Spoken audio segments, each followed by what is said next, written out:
Joining us now is Boston Globe reporter Wesley Lowery. He's in Florida, just a few feet from the apartment complex where the shooting happened today. Mr. Lowery, thank you very much for joining us. Of course. Thanks so much for having me, Rachel. What can you tell us at this hour in terms of new developments in the case or anything that you know about the case that might contradict anything that I just explained? Of course, no, I think you had a very good synopsis there. I mean, essentially what we know is that this man, Ibragim Todashev, was a friend of Tamerlan Tsarnaev's. They knew each other in Boston when they both lived there, and moved down here to Florida sometime in the last few months, just got a Florida driver's license back in February, was being questioned last night just a few feet to my right by FBI agents from Boston, as well as other law enforcement officials about what, if anything, he knew, one, about the Boston Marathon bombing, but two, about this 2011 grisly, very cruel Waltham triple homicide.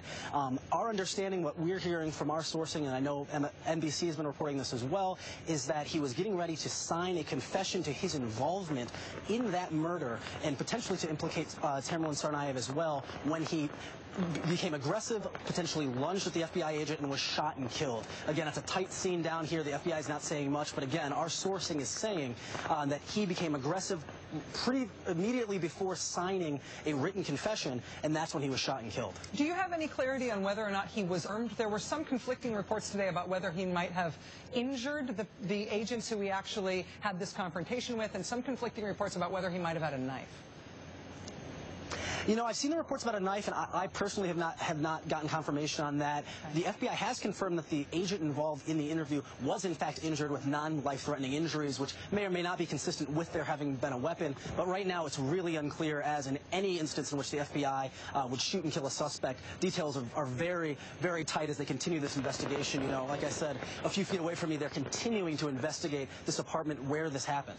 I know that in these cases, sometimes looking into the motive feels beside the point, especially when the suspects are dead. But obviously, one of the big questions about this Waltham murder is whether it was a crime, as we usually understand it, or whether there might have been any sort of political or extremist motivation for those murders. Do we have any further clarity about whether any sort of motive was going to be part of that confession?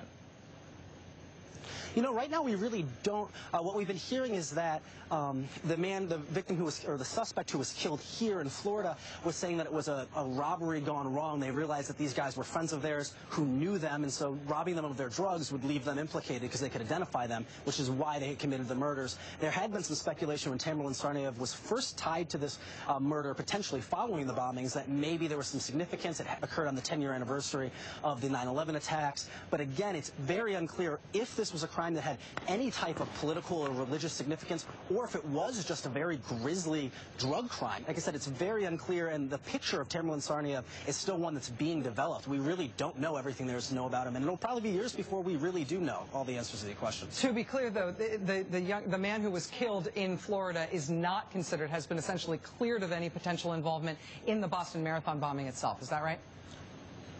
Of course. The FBI said right now they have nothing to indicate that he had any knowledge of it previously and or that he played any role whatsoever. Again, he was being investigated because he was someone who was a friend of Tamerlan Tsarnaev's. He had his cell phone had been linked to Tamerlan Tsarnaev's as well, so they came down, they interviewed him. He became a potential suspect in this Waltham murder, and again, to our knowledge, he was beginning or had already confessed to being involved in the triple homicide, was preparing a written statement when something went wrong in that room. Boston Globe reporter Wesley Lowery, thank you very much for helping us get through the details of this amazing story. Thanks very much.